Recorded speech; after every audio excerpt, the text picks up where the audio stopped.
Alright, we're doing a Kawasaki Bayou 220.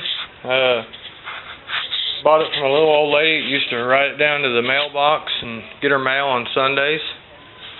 Piston rings and probably valve seals. So we're going to jerk the motor out and show you how to do that right quick. First we took off the foot peg cradle. You don't really have to take that back bolt off. You can just swing that down. There's 3 bolts there. What were they, 12 millimeter? Okay. So after that, we're going to unhook the air intake, which this thing came all in pieces. We're building it, obviously. We're going to take off that whole bracket. It's just going to be a lot easier. We've got a bolt right there. We'll have to take it off because it's shaft drive, and it should just slide out, hopefully.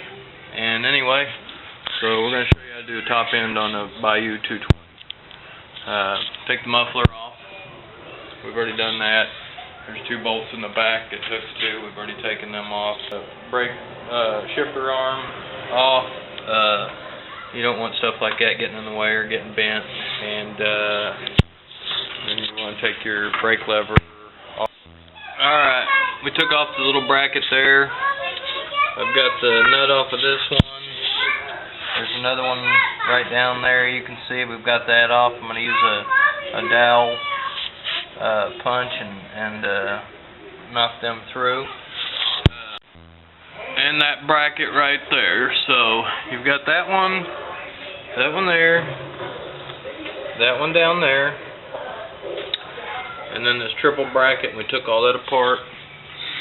We already took those bolts out there. There's 4 of them. Got a little rubber O-ring in there. It's a good seal in ours. We don't have any leakage, so be careful in taking it apart. And there you have it. We're about to start getting this motor out of here. Went ahead and loosened up my wiring harness over here that was connected to the frame. I've got it all loose, and so that way when you go to jerking the motor around, you don't end up messing stuff up. We'll tie that back up later.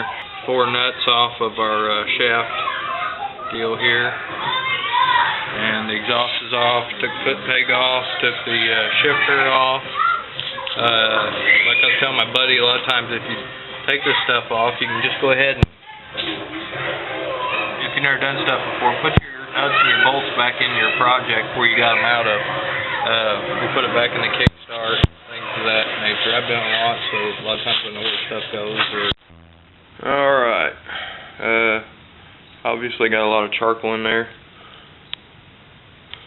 Gonna have to clean that off. We may have either oil seeping through the seals there, and it's probably coming through the piston. So we'll clean that all up. We're gonna reseat these valves and put new seals in them. Alright, we got our cylinder here. Had a pretty nice sized lip right on that edge, which you can't really see. So I went ahead and ordered a different one that we're going to be able to hone out, and this one's kind of shot unless we had to do a bore kit, and I don't want to do that. So we got a different one that's barely got any wear on it. I ordered off the internet for $45. Anyway, that's the engine tore apart. Put something in there to keep dirt and crap from going down the bottom of your motor. Good idea. Next video we'll be building it, and then we'll have putting it back together.